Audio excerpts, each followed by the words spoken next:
Tuesday. Welcome to another episode of Terry Talks, where we talk with real people about real challenges and solutions in real estate investing. And we are continuing our summer series with the famous Mr. Kevin Lewis. Uh, I'm waiting for him to show up. Mr. All Things Personal and Business Credit. He will reintroduce himself.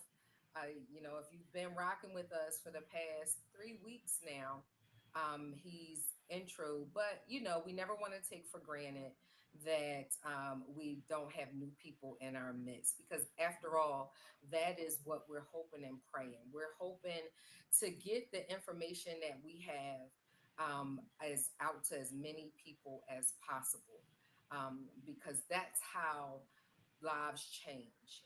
That's how situations change. That's how circumstances change. That's how communities change. That's how families change, right? By information share. Sometimes we think, I remember speaking with someone during the time of this last election cycle, and we were pointing out a few things, and I'm like, how do people not know these things? And they said, Terry, you think everyone is tapped in, locked in, paying attention to what's going on. In fact, some people never look at politics, and they just vote how their parents voted or the people in their community vote. So it's easy for them to vote against their interests because they don't even know what's being said or what's being done that could be up or down for them. And so the same applies here. We want to get this information out and have these conversations with as many folks as possible. Because again, you may have heard me say it if you've been following me any length of time, but exposure leads to expansion. And if we want people to expand their worlds, expand their resources, expand their lives, then we have to expose them to some things, and we can't take for granted that everyone is being privy to the same information. So, Mr. Kevin and I affectionately call him. It's not because he's old, because he's not, but that's our banter, and I'm settled in that. But Mr. Kevin and I, we've come together, and we're going to be doing some more things, some more things together, because we're trying to figure out how can we be of not just service and be of help, right? But how can we help position people to better position themselves financially? And so we have some things going on in the background that we're teeing up for you, because what we don't want to be said with as much as in our power that it wasn't available, it wasn't accessible. And so, you can go ahead and eliminate that excuse because we are pulling out all the stops, especially during this time of uncertainty. And so we're going to get ready to dive in. But I just want to call to attention just some current events, and more so that, one of the things Mr. Kevin said to me when we were coming on tonight, I said, "Oh, Mr. Kevin, you ready?" He said, "Yeah, I stay ready." And, the truth of the matter is, not everyone stays ready. And, I am a strong proponent of, there's a difference between the prepared and the unprepared. you know there's a lot happening, and people are not staying in tune with it, in touch with it, and not from a place of fear, because fear keeps you stuck, but from a place of being informed and being able to make decisions that will help you not get caught with your pants down, as they say. And so, I just want to call to light just some things that are happening, and you can believe that they won't trickle down, but at the rate we're going, at the rate of where there used to be guardrails and just some level of protections against how far official government officials could go, that is starting to dwindle. And it is, it's happening gradually, but it's happening rapidly at the same time in different places. It's like you're playing whack-a-mole. So in Texas, where There is a law that you don't have to show up on the floor, if you will, to vote on a particular bill, or you could delay it. Like that's just good old fashioned politics. It's been happening for years. But now with the new regime that we're under federally, it's like we don't play by those rules no more. And so they're talking about, right now, and I haven't checked since I came on, but we have a local government official in Texas locked in the House floor, where legislation and all of the things happen. And she has to sign a permission slip to get out. A grown woman who is an official has to sign a permission slip if she wants to get out of a place that they locked her into, and she has to have a police escort. Right now, on the surface, it's like, well, that's Texas. They don't have nothing to do with us. But you got to look at it on a broader scope, with a broader brush, and a bigger scope here, right, on a larger scale. We know what happened in Washington D.C., where the National Guards was called in for crimes that don't exist, right? In fact, their crime rate has been the lowest it's ever been, over and consistently over the past 3 or 4 years now, right? But when you usurp authority and you abuse power, you can do that, right? You can just do that at will. And DC is not recognized as a state. So, it's like, it won't happen. But when we allow people to keep pushing the envelope, keep pushing the envelope, my mother used to say, you give you a person an inch, they take a mile, right? Eventually that seeps into other states, other people's lives. And let's be clear, the issue in Texas is they have randomly decided, no, not they randomly, strategically decided to redistrict so that they could have more representation as Republicans in this particular house, right?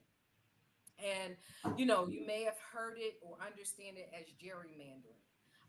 But this here is like, it used to be subtle, even gerrymandering. I remember I've heard the term, so many of you don't know, but I stumbled into college and I majored in politics and minored in Spanish, right? Because I stumbled into college, y'all. And so these terms aren't new to me, but I didn't really pay attention to gerrymandering until Attorney General under Obama really started bringing it to bear and to light. And it's like, okay, they try to take one seat here, two seats here, but and it had an excuse behind it, right? It had something to do with something of the something. But now it's like, nope, we don't even have to offer no excuse. We just gonna take the map and redraw it. So then it continues to marginalize, disenfranchise a group of people, cause them to lack representation, and I believe, right, that it's a larger plot and scheme to have the rich and the poor, right? And and so you want to pay attention to these things. Again, not I'm not telling you go join your local advocacy group if that's not your anointing, that's not your space. But then you start looking at, okay, if these things are happening, how can they potentially impact me and my family, right? You want to start calling these things to question instead of it actually happening. And then you say, dang, I wish I was paying attention, or I wish I knew this was happening. So here at Terry Talks, where we just talk, right? You're getting it. I'm putting you on notice to start looking at these things in a larger context. And it's not just about our four in our house and no more. I mean, these things have real life implications for all of us. And so we want to be mindful of those things. So I just wanted to call out those two things that are happening. There's a lot more happening, but for the sake of us, coming to not only give you just some current events, but to also give you some substance for the night, I'm going to park it there and keep on pushing. And before Mr. Kevin jumps in, I want you to do what we ask every Tuesday. Please share this live out. Invite your folks to come, because again, it's nothing like when we are, when we are playing and starting at the same place, right? Or we're absorbing the same information. It allows you to have conversations more freely. It allows you to not only have the conversations, but it'll allow you to, develop actionable items as a result of the conversation that you're able to have with the people in your circle or your family or your friends or what have you. It's kind of hard to have conversations by yourself, and so go ahead and share this out. We want to be able to get this information and this dialogue going, and getting in front of as many people as possible, because we do want to see people increase in impact, influence, and income. And right now with what's going on, they don't respond to protests with just the sign, right? You can't keep doing the same thing and expect different results. They love power and money, so we need to be able to match for match, quite frankly. But if you're not in a position to do that, then you won't be in a position to do that. And so we know that there's strength in numbers and that we're stronger together. So I want you to right now go through your phone, pick out 5 people that that you may have told last week. I forgot to let you know that they were on tonight. Please go and share it out. Look at your Facebook friends. Listen, people send messenger. Now they got this thing in messenger where you're in part of groups that you ain't even asked to be a part of. So you don't have to worry about, any imposition. Go ahead and share it out. Put it on your timelines, right? Let's get more folks joining these conversations so we can better position ourselves as a people to be able to do some things, because money gives you options. It gives you options for sure. So that's it from me. Mr. Kevin, what you got? How you doing? Introduce I am absolutely amazing. It is always a privilege, honor, and pleasure to be before you, to be with you, to be next to you, be behind you, always working to empower and impact the community in a positive way. So I just love being here. For those who don't know me, Kevin Lewis, I'm your money man, the owner of Promethean Inc., which is all things financial. I help small businesses and individuals get access to capital. That's the space I operate in, and those are done in a variety of ways.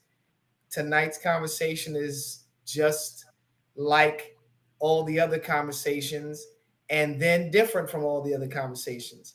Like the other conversations, in that we come to bring you some gems, we come to bring you some actionable items, unlike the other ones, in that we're going to give you some different information about these actionable items. We're going to talk to you today.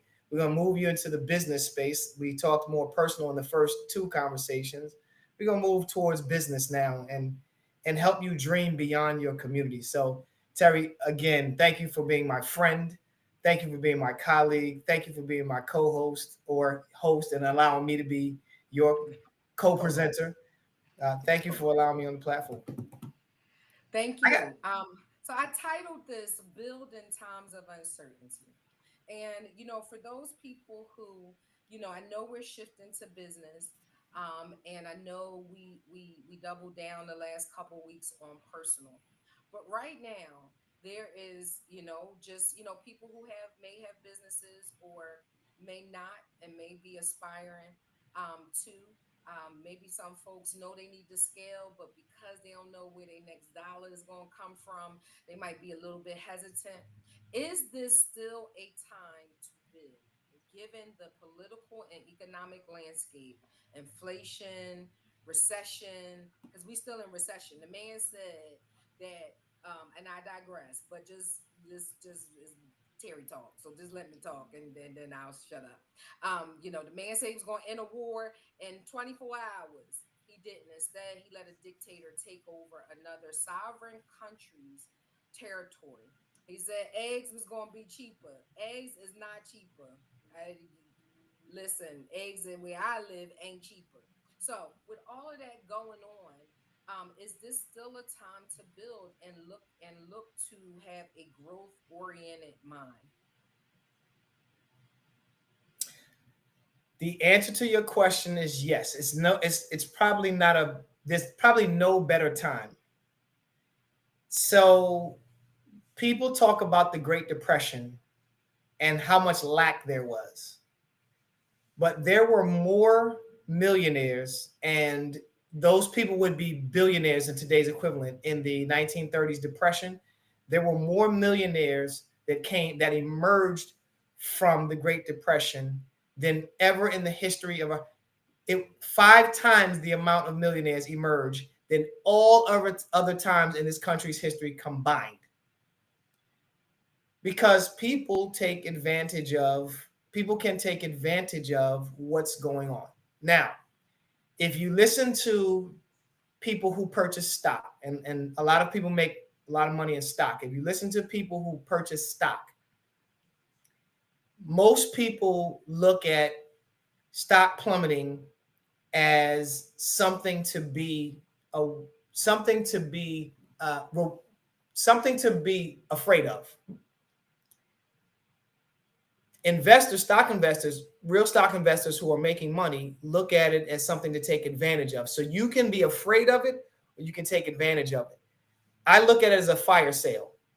When the stocks drop, I'm buying more, because historically, if you're a buy and hold investor in stocks, your stocks are going to they are going to increase in value over time if you just wait. Just don't panic, just wait. But the same holds true for real estate. When these times come, I'm trying to grab up as much real estate as I possibly can. I don't care about the interest rate. Here's the deal. If you're really dealing, Terry, with other people's money, and I talk about real estate because that's you, because the smile that comes on your face when I bring it up, right? They show you, the audience can see your shoulders start to shake. You start to lean your head back and forth. I know this tickles you. So here's the thing, Terry. I don't care about interest rates because I'm an investor. I'm a real estate investor. I don't own personal real estate. I only own investment property. And I buy more in these times because I'm going to say this clearly and plainly. I'm passing on the expenses to my clients. Don't be mad at me, y'all. Don't be mad at me because McDonald's is passing their expenses on to you. You don't have a problem with that. Walmart is passing it on. You don't have a problem with that. So don't be mad at me when I raise your rent, because it costs me more to have you in this property than it used to 5 years ago. I'm passing it on just like everybody else's. But by the way, sidebar real quick. Sidebar, African American community, please stop asking other African Americans for discounts. You guys don't, this is total separate conversation. Stop, don't ask me for a discount. You do not walk into Burger King and ask them for a discount. Now, you might walk in with a coupon, you might be part of their rewards program. So, in that sense, yes, you do exercise some savings. But when you walk in there, you don't walk in there trying to get a discount because they feel like family. So don't because I feel like family to you, don't try to take advantage of me. That said, Amen. Amen. that's You it. don't walk into Gucci and Louis and ask for a discount. No, And here's the thing.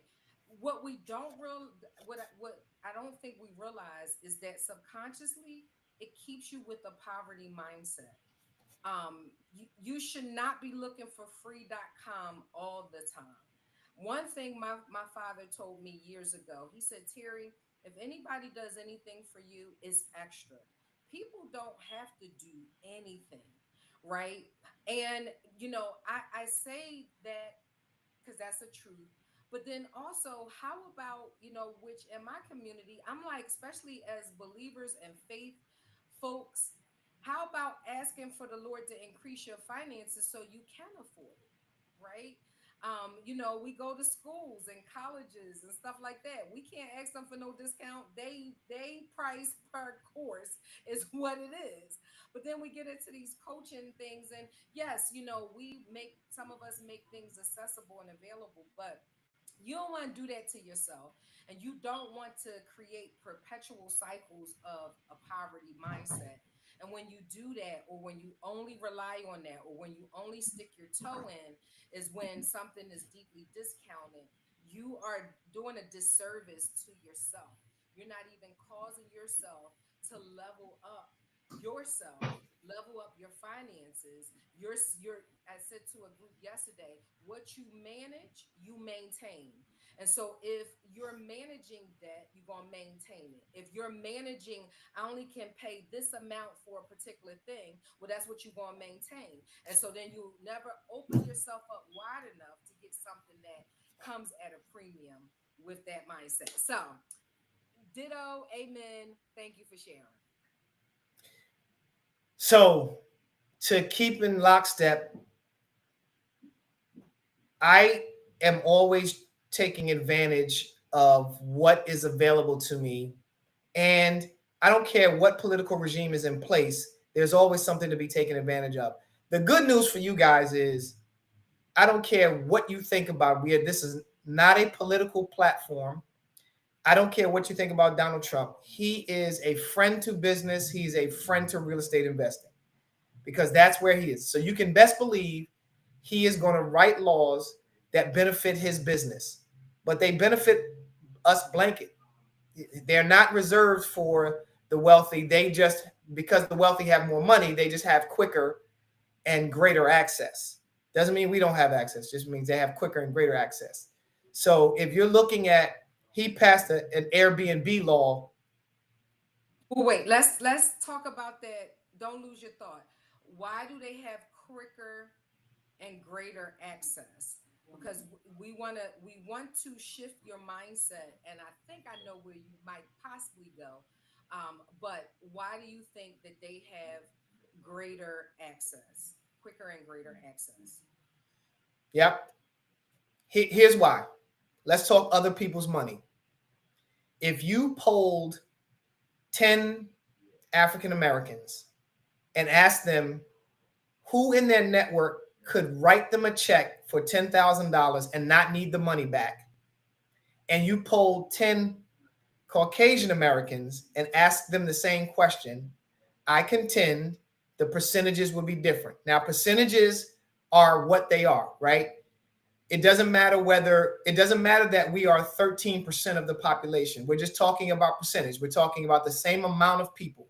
So if you polled 10 African Americans, 10 Caucasian Americans, and asked them, could somebody write them a check for $10,000 without needing the money back, I contend, there will be less of a percentage of African Americans, which means that if an opportunity arises where you needed $10,000, even if you said, hey, listen, I need this $10,000, but I can return to you 20,000, right? It's 100%. That's 100% return on your investment.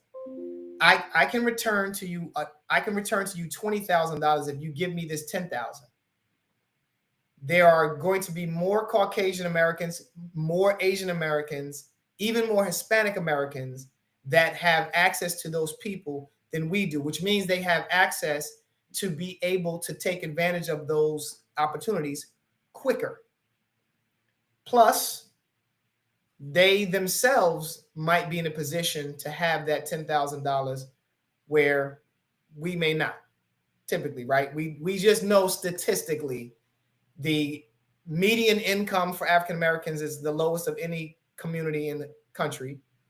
We know the median credit scores. We know every financial data point that exists, we are in last position. That said, with the exception of consumption, we are number 2 in consumption. I was And reading my mind. I was getting ready to jump it. Oh. we are number 2 in consumption, and the only reason we're number 2 in consumption because they go by dollars, not percentage. We consume at a higher dollar rate per person than any other community. The only reason the Caucasian community consumes more is because there are more of them. So that's not a percentage, that's an amount. But that said, that's the only financial statistic where we are in the top 1, 2 is consumption.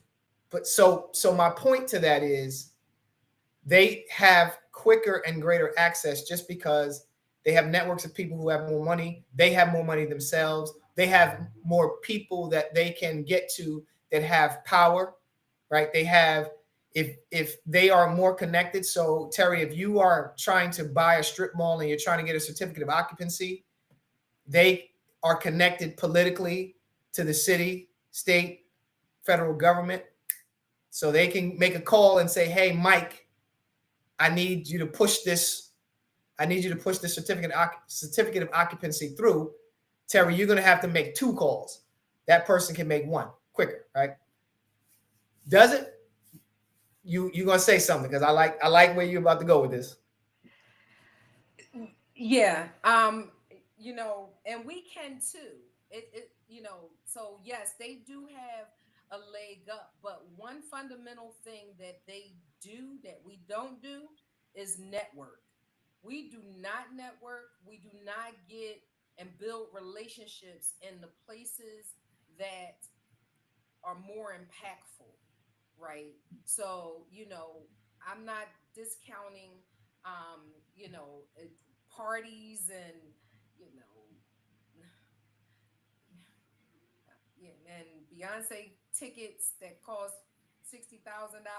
I'm making that up, right? Um, but what if you're in a room where would you pay for a dinner that's $500 if we told you that the people in the room had access to different things that you would need in the future? Would you choose to spend $500 on a Beyonce ticket, or would you choose to buy a $500 dinner? Because they're presenting it as a dinner, which, because we aren't as astute and tuned in, always hear is, I ain't paying $500 for a dinner. But business is about relationships. And so it's not just about the dinner, it's about the people who are at the dinner and perhaps some information that you may get at this dinner because it comes at a premium that you would not otherwise get anywhere else. And so I'm just going to encourage us to get back to networking where it matters most, right? So right now we're talking about building in times of uncertainty. Mr. Kevin is the the expert here around credit, so he'll delve a little bit more into that. But there's other things that we could do tangibly to help us build in these times. I'm going to say this and then pass the mic back to you.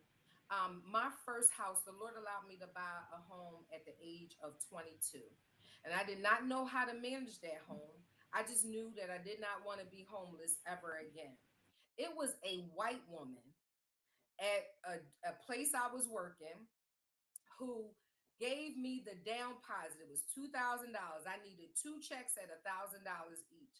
And she said all I had to do, because I was buying nothing but shoes and sneakers back then. She said all you have to do is give me, we wore same size, give me, let me go shop in your closet. And I did. Now, I'm sure she never took the amount of shoes to equate to the $2,000, but I had established a relationship with this woman. And so how you position yourself is as equally as important, financially and physically, mentally, emotionally. It all is intertwined. So there goes Mr. Kevin. He'll come back. And so we're talking about building in times of uncertainty. And one of the things that I wanted him to cover today is how can you have communal economics even when it comes in the structure of a business, right? And so, there is a lot, you can go a distance when you play business, right? And the reason why we want you to get over to transitioning from being a personal guarantor to a business guarantor so that you leverage other people's money, not yours, not your own status. You leverage other people's credit, et cetera, et cetera. So, Mr. Kevin, go ahead. I was passing it back to you, and then you was out, but you back. So you take the mic, sir. Yeah, there is a meme that is traversing the internet, has been traversing the internet for several years now. And the meme says, would you rather someone gave you $100,000 tax debt free, tax free, or dinner with Jay-Z. So that goes to what you're talking about. When people are looking at those $500 dinners, they are saying it's an investment, right? Now, here's the deal. Somebody gives you $100,000, and it may be up to $1 million now. The memes change, but the number is not really important. It's just something that would change your life, regardless of what the number is, right?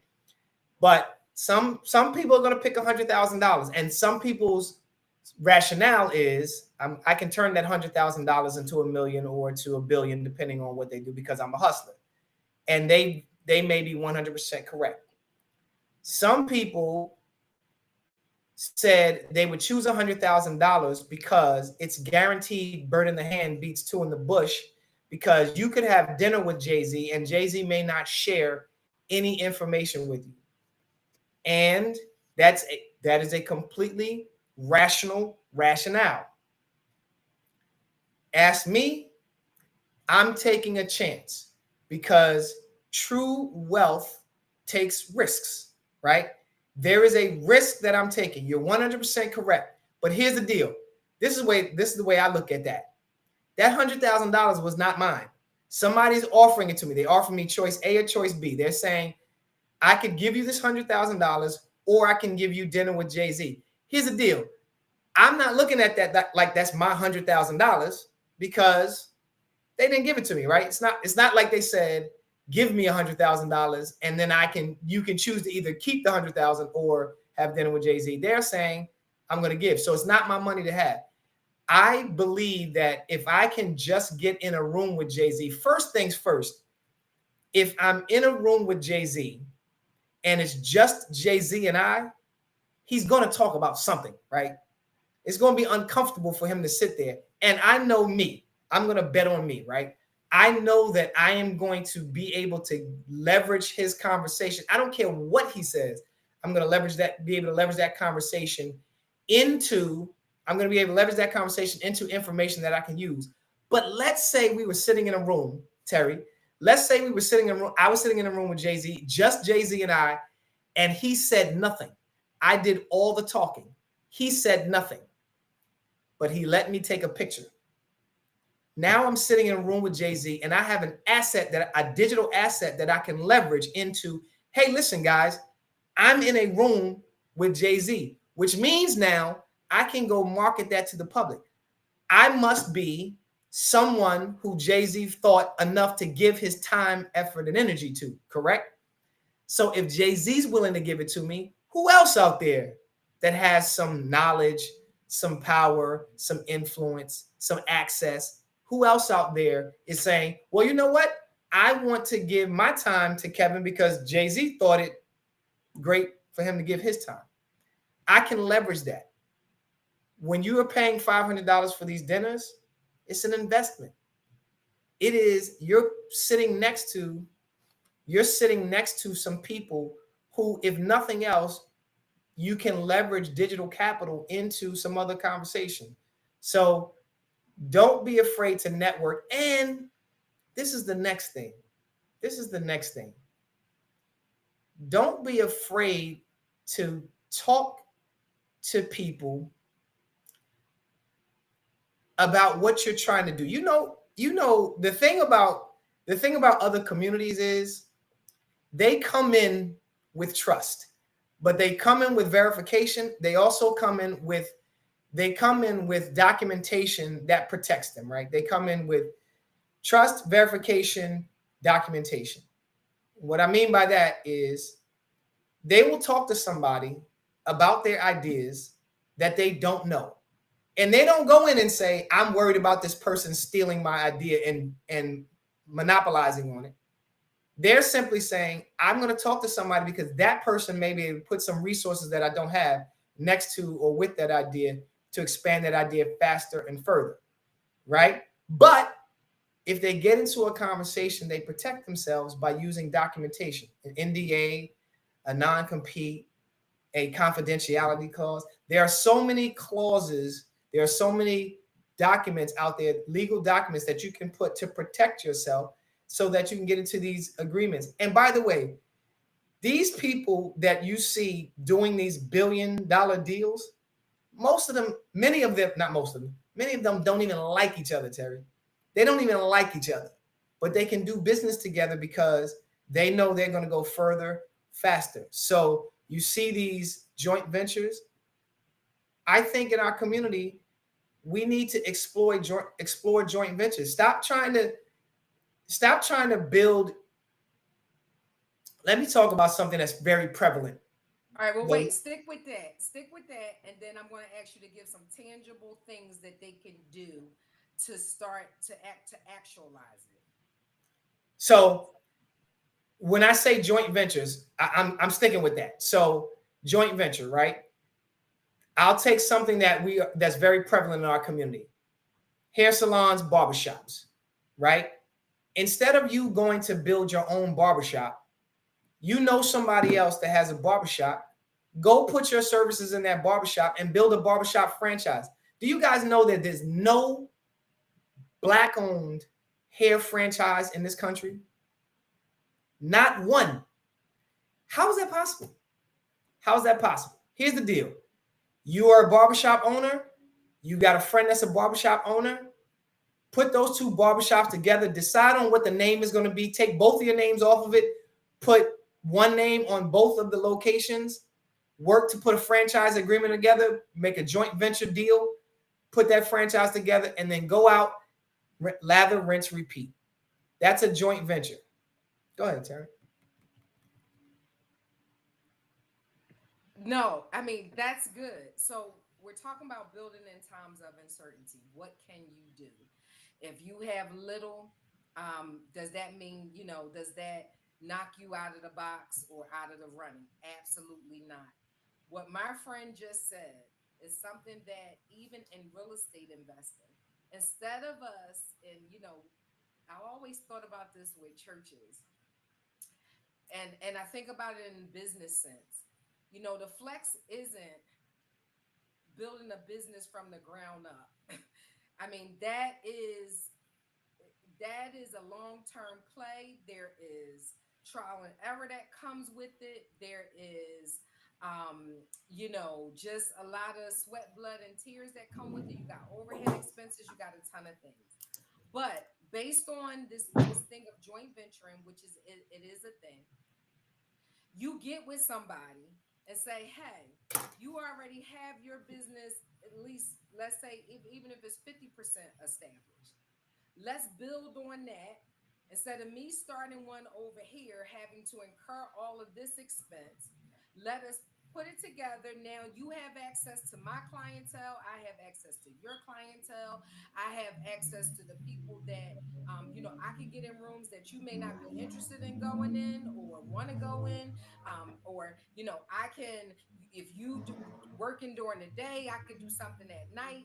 It allows you to get a greater portion at a quicker, faster rate, right? And so when Mr. Kellen was talking about other communities and how, some of them employ this, I'm gonna talk about Africa.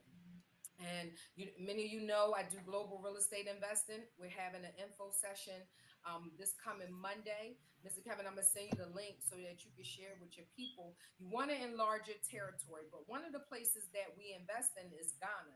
And I've had the privilege of looking at Africa and seeing what's happening. Did you know that the Chinese government send their poor to Africa? They go over there, they build their businesses, the poor, right? Because they don't want them to be in their country, so they send them over to another country. They build their businesses, their food businesses, their hair businesses, all of their businesses. They bring other people over, other family members, and then they become rich on the backs of another man's resources, and then they go back to their country.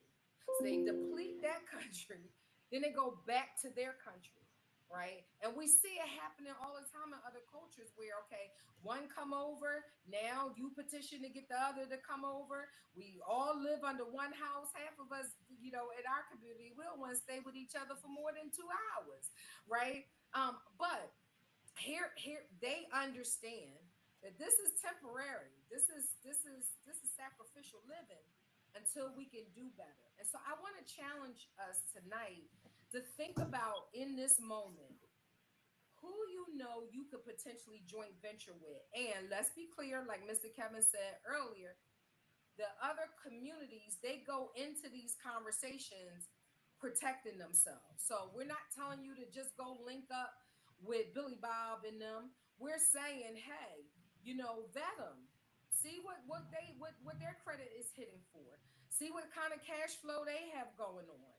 See how they pay their bills, right? Get that good old joint venture paperwork down so that you can consummate it as a legitimate transaction, because it is a truth. And I think this doesn't matter what culture you're in. People get selective amnesia when it comes to money. And so, yes, put these things in place, but you should be thinking about right now, who can I link tables with? Who can I link arms with to grow, to increase my financial position, to help increase theirs, right? What value can I bring?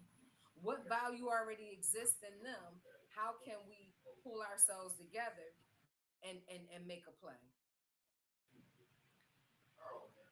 Okay, so we're going to get to actionable items. I just want to show the power of joint venture. So, the wealthiest real estate entity on the planet, the wealthiest real estate entity on the planet, the entity that owns the most real estate is the Catholic Church. You know why they're the wealthiest, why they own the most assets? Because it's called the Catholic Church.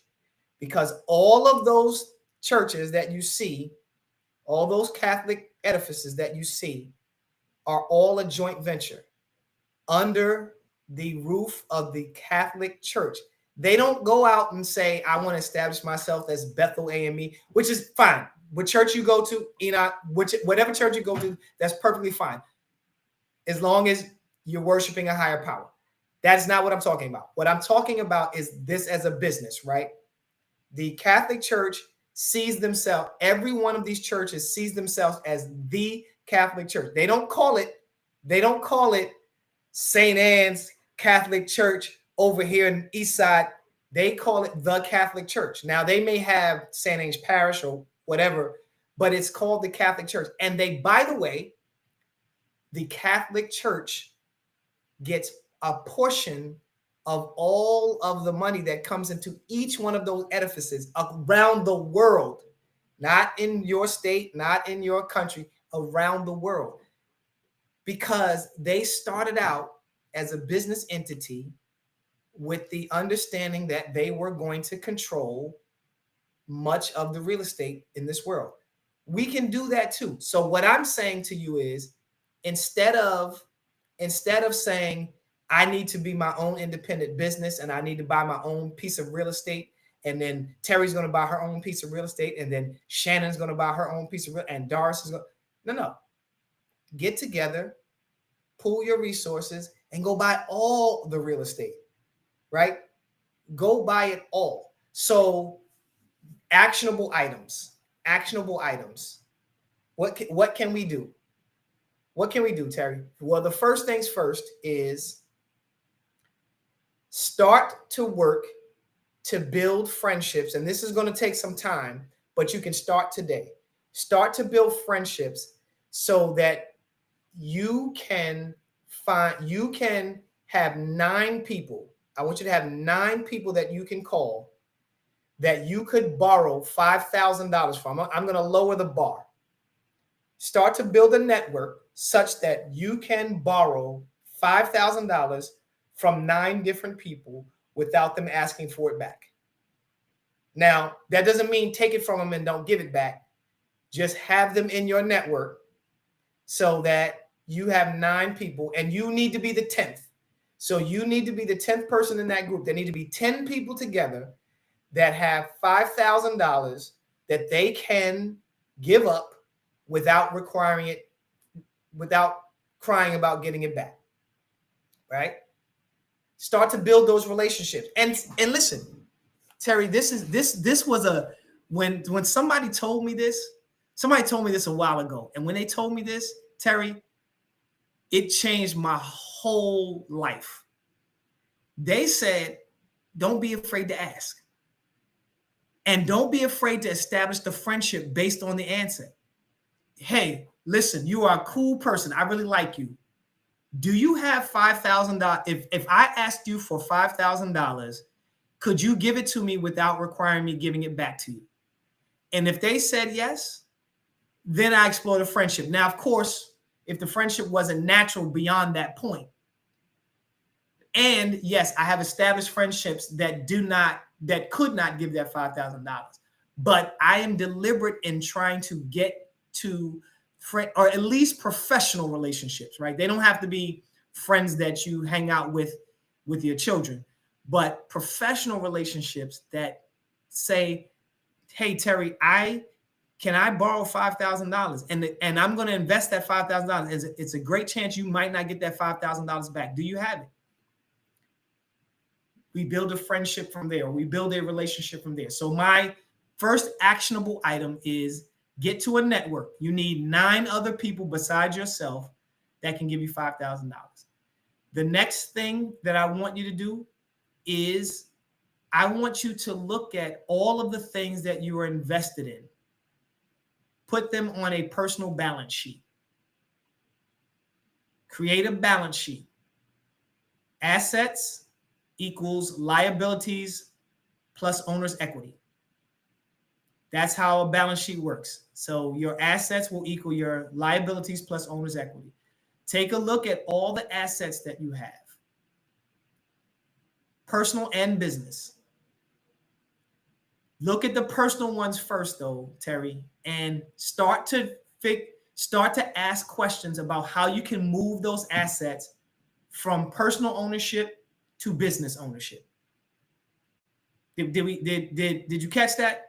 Did you catch that? Let me say it one more. Let me say it one more again. Do a personal balance sheet. We can do a business balance sheet later, but I want you to do a personal balance sheet. I want you to put down all of your assets, all of your liabilities, and all of your owner's equity. So assets means things that make you more money than they cost you. So it is an asset if you own it and don't make a payment on it, or if you make more from it than the payments to maintain it. Put down your liabilities, all of the costs, things that cost you more than they make, and then put all of your owner's equity. And owner's equity is in your personal life is really your cash and savings accounts, right? Put all that together. Everything that's in the asset column, I want you to start to ask people, how do you move that thing from your personal name to your business name? I'll give you an example. Kevin, it's getting dark where you are. Oh, excuse me 1 second. Let me close the shades here. That's what's happening. Sun is set.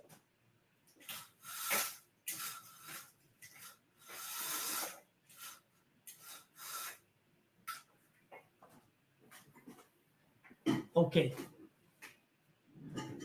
The sun was, the way the sun comes out of winter is wonderful. It's great vitamin D. However, it will change the complexion of the room.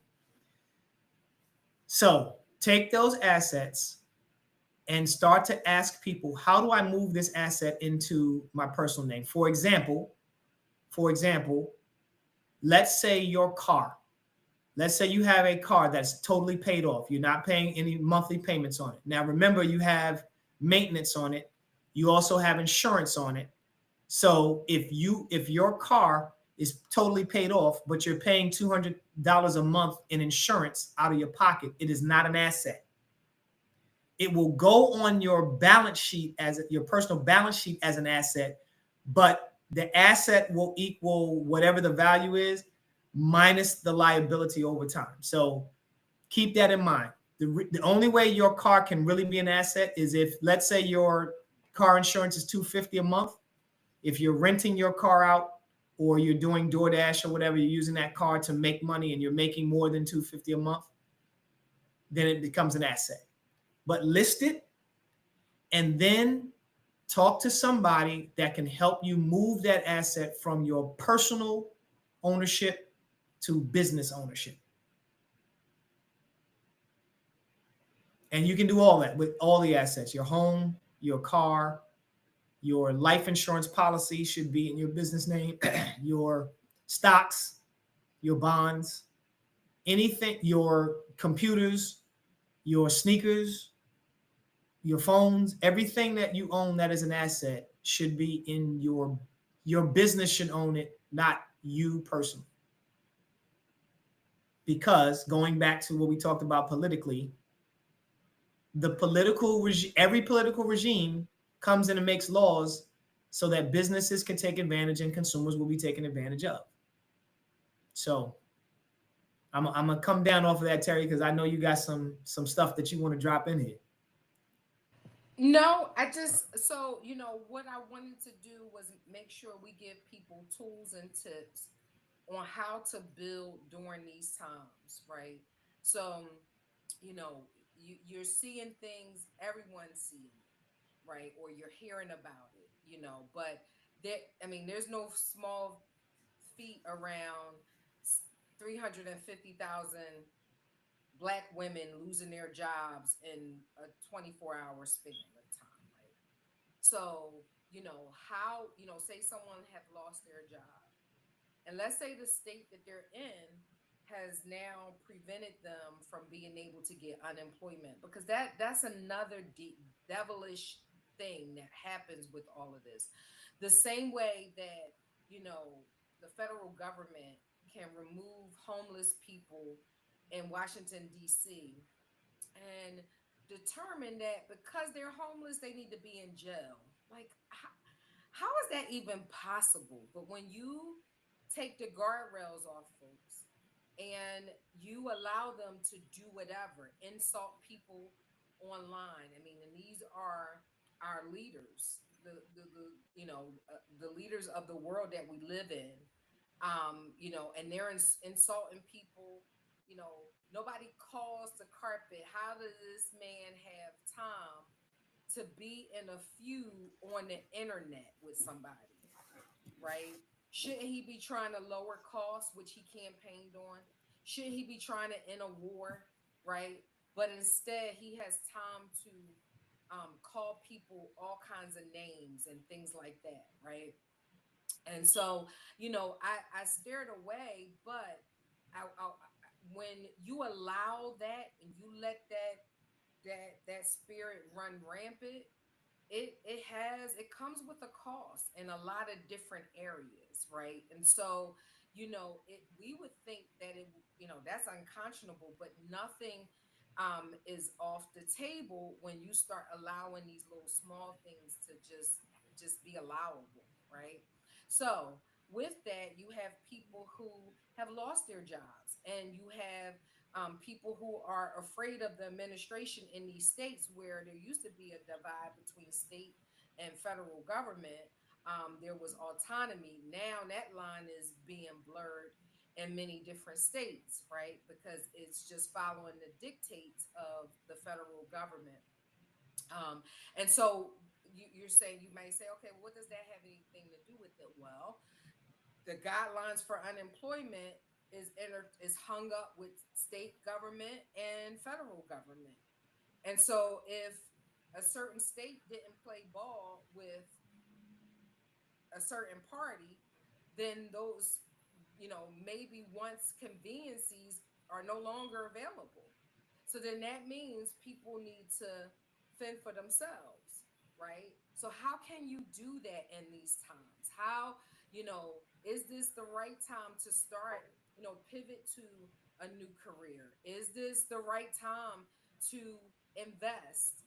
And I want to highlight one of the things Mr. Kevin said about, yes, in stock markets and in that industry, when these things are happening, we think when we're investing, we're really late to the party, right? So it's a curve that starts at the bottom and then it starts working its way up. Oftentimes, people are already at the top of the curve by the time they even decide to jump in.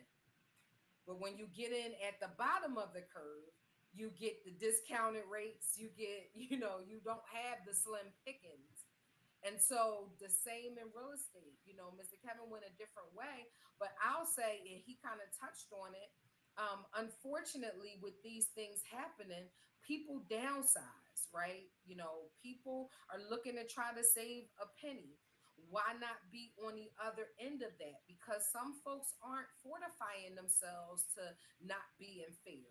And so they have knee jerk reactions, and it's like, I don't know where my next dollar going to come from. Let me just sell, right? Well, that's the time you should be already ready. That money, those connections that Mr. Kevin mentioned, see who will be available, because now that's you showing up ready when these things become available. You already know who you can tap, right? And so we're trying to, if you or anybody else are thinking like, well, what do we do? There's a lot to be done. There is a lot of building to be happening.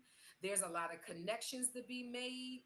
While these things are working their way through the system, take advantage of the system in that you're leveraging it, right? Get with Mr. Kevin, get with me, get with whomever. And, we are not financial advisors, we're not accountants, we're not attorneys.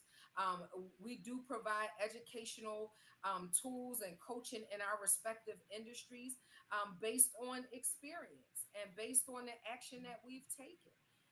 And so we're able to talk to you from that place because we know what works, right? And we're telling you this is not the time to sit on your hands.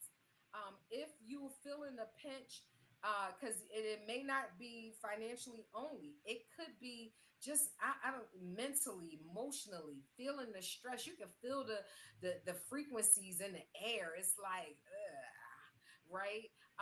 But here's why you need to get your funds right. We this is what we used to say back in my day, because it gives you options. I would rather be on an island than in my four walls, right?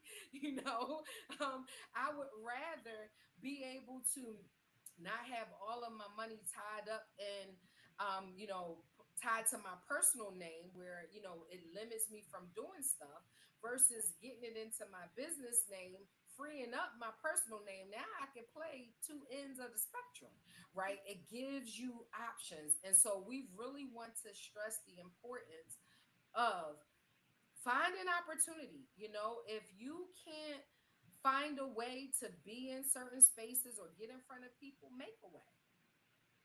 Make a way, right? No ark was built when the Lord told Noah to build the ark, and he didn't wait for the flood. He built it before the flood happened. There's some stuff you could be doing right now.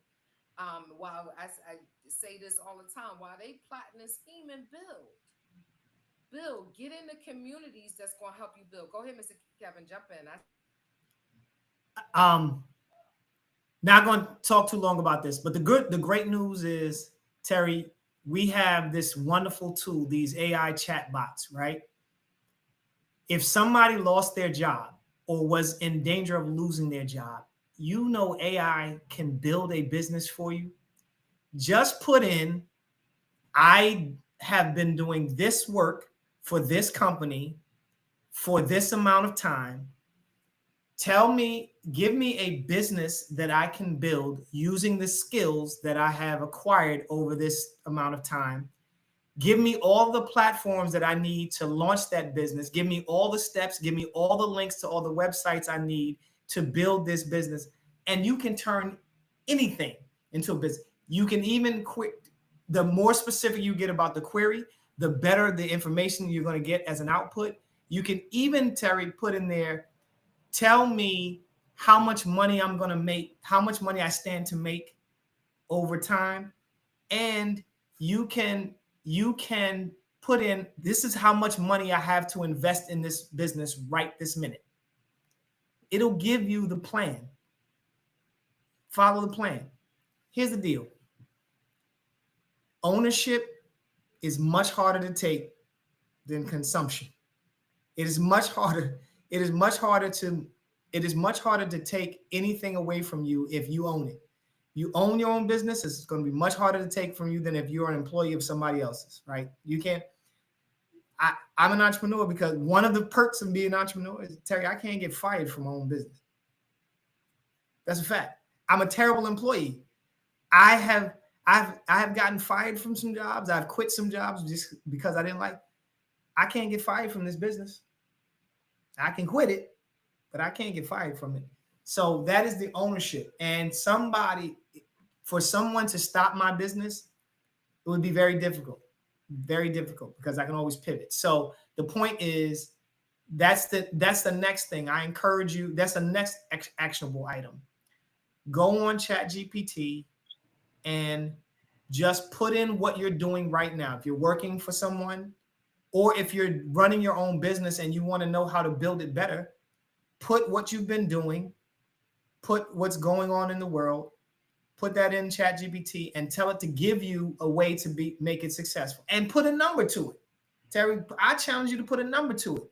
I want to have $1 million in annual revenue in 2026. It'll give you the plan.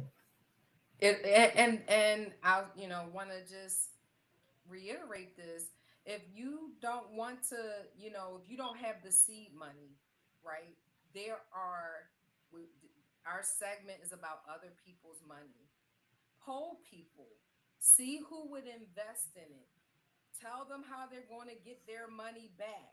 We have a lot of people who have money just sitting in traditional savings accounts, yielding them 0.01% on a penny after 12 months. But if you follow this one, I mean, we're giving you so many avenues that you could take. If you use what Mr. Kevin just gave and just to build on that, and and you're able to tell them, and do and add this prompt. I want investors. Tell them how long it's going to take them to get their money back. Because that's a difference than, in some cases of you going to somebody and say, hey, I got this business. I'm just getting started. They not want to hear about the ambition all the time when we're in the middle of a certain climate. But what they will want to talk is dollars and cents, right? And so you're coming to them with your due diligence already done, explaining to them what it is you're trying to do, what you need from them, and how they're gonna get it back. And baby, if you're able to show, go pull out your statement. Tell me how much you have been making in interest on keeping this pot of money sitting in this account. But let me show you what the data suggests, or there's proof of concept for this, that you could get this back in 3 months and keep on investing, right? That's different, but that is a flex. That is an avenue to take. The other thing that I would say is maybe look at already existing businesses, which is why I always, even in real estate, people sometimes talk about real estate investing and business um, as two separate entities. They You can have two assets wrapped in one. Your real estate investment activity should be shaped like a business.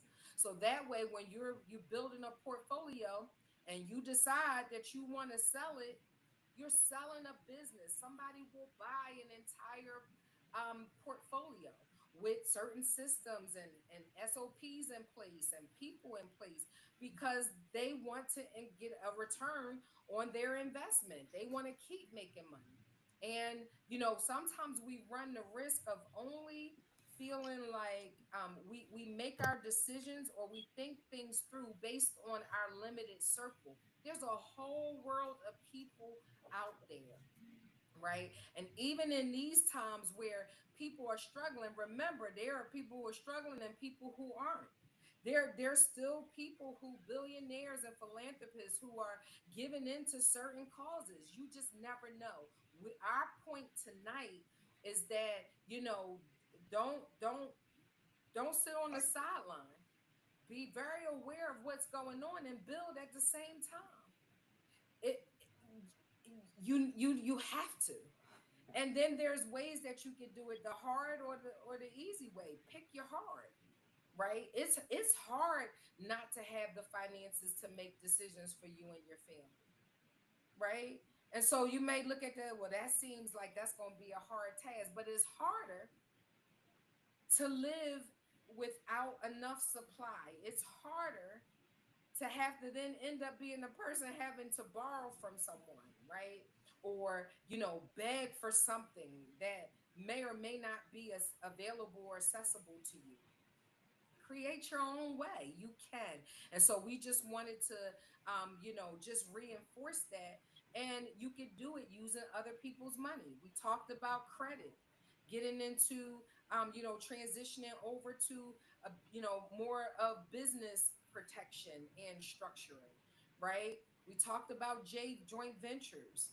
We talked about pots of money and people in your own family, other, just like, there's a ton of ways. We gave you chat. Like, everybody work in chat. And I say this all the time. I was saying this to our wholesale group the other day. You know, somebody is going to sell their house to somebody. Why not be on the other end of that? Right. Like, why not? Why wouldn't you want to position yourself to be on the other end of that?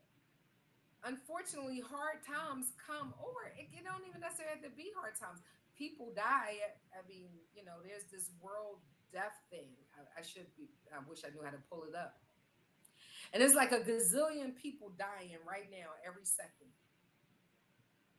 right? And so those people end up, leaving homes, leaving assets. There's a lot of unclaimed assets that are available. Figure out how to tap into that. When it comes to properties, there are a lot of dilapidated buildings in the city of Philadelphia that they want somebody to partner with them to be able to fix it up so that they can kind of get rid of blight and all of these other things. There are so many options, and we just wanted to remind you. We wanted to have the conversation, and we want you to have these types of conversations at the dinner table. Summer is still in, so there's still going to be some cookouts. Have the conversations about how, what you sitting on, what you got. Here's what I'm thinking about.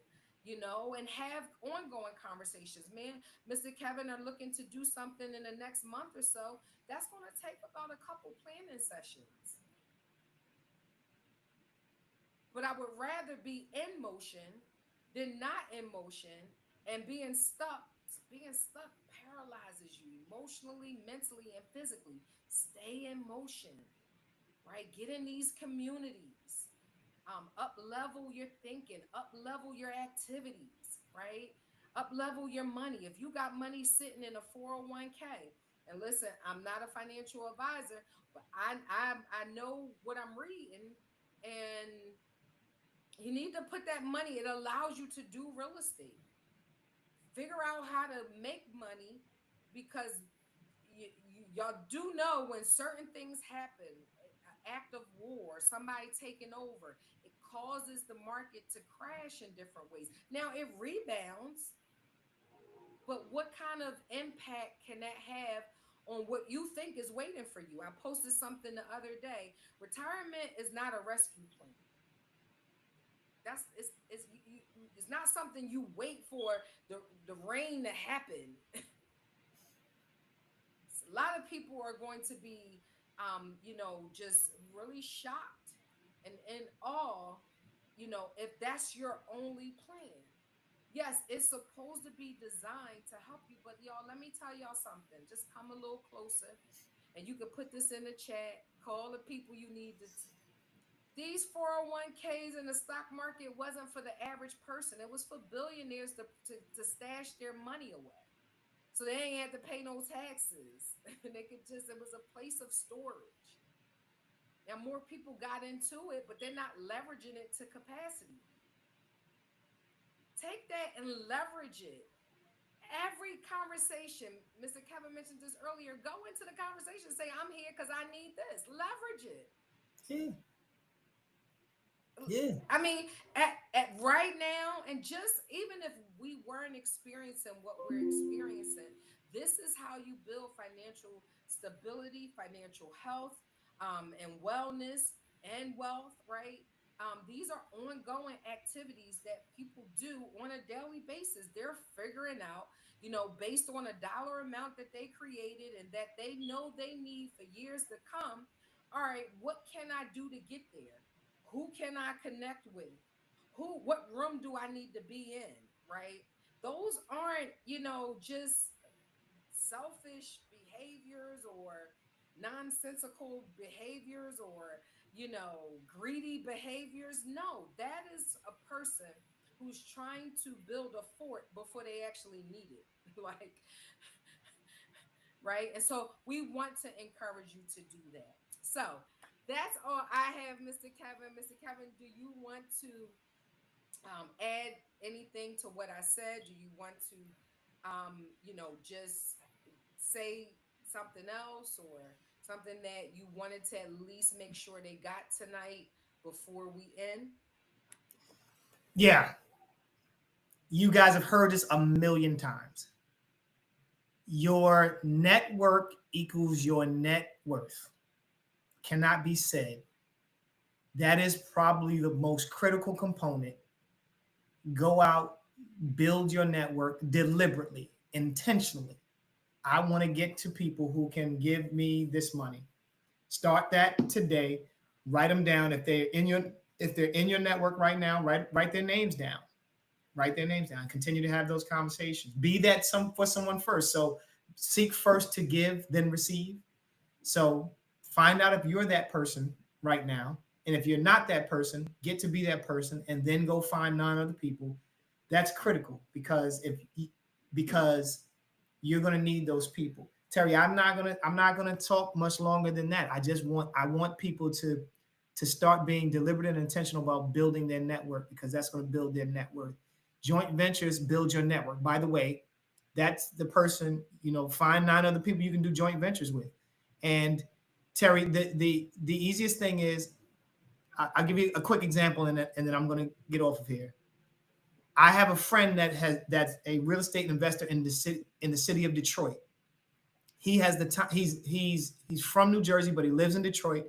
He has the time to spend in Detroit. He's got the contractors out there working on properties.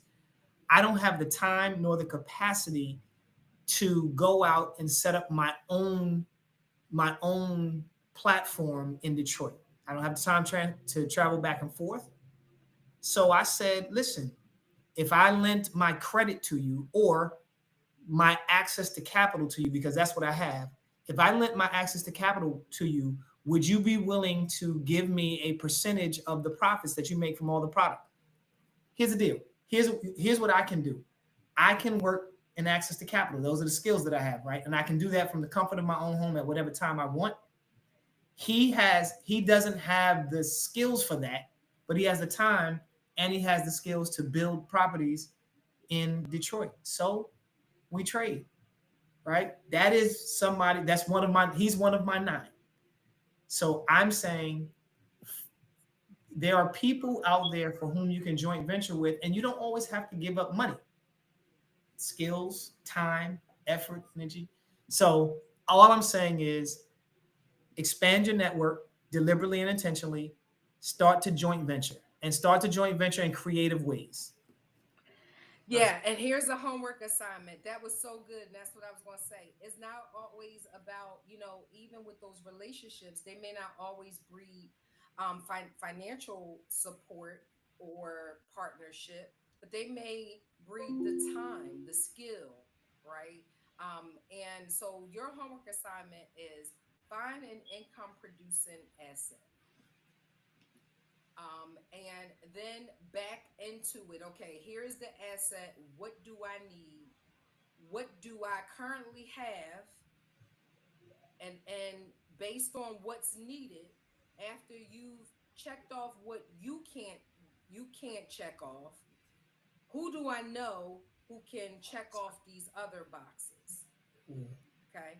And so that's what I want you to do as we switch to ownership versus consumerism only, or being the highest consumers and the lowest owners. Um, Look at an income producing asset, determine what it takes to actualize that income producing asset, see where you qualify, and see where you're deficient, and identify people who can make up your deficiencies. Come together, put your contracts in place, and let's just run up the score on these people, right? For you, your family, and your community. So that's your assignment. You have been put on notice. We expect to see you back here next week, with your homework complete. It sounds so He military. said, "These have been your morning announcements. Govern yourselves accordingly." I love it, Terri. Thank you so much once again. I just like to hang out with you. It's just nice. It's just nice to do. Amen. So thank you You too, Mr. Kevin. Thank you for being a great asset to the Terry Talks community. for sure. The Terry Talks podcast, Let's Talk. You bring the fire every time, and we thank you. Now, listen, take this information and go implement. There's go back and listen to it, share it out. Remember, the wider the net, the wider the results, right? So let's go ahead and get this out and share it and start actualizing some things. Now, if you just came in, you need to go back because you have a homework assignment. We want to see cash flow increase in our communities and ownership the same way. So, with that said, until next week, we will be back, Mr. Kevin and I. And so, you got a whole week. Will you do me a favor? Right now, start preparing, teeing up 5 people that you can invite next week. We ain't changing the time, 6 o'clock, right? I Um, like that. let's do that. You never know. It might be some opportunities to get into some income producing assets together then, right? But if you ain't in the room, you slow, you blow, they used to tell me. So go ahead, prepare, and we look forward to seeing you next week. And until next time, God bless you and have a great evening. Bye.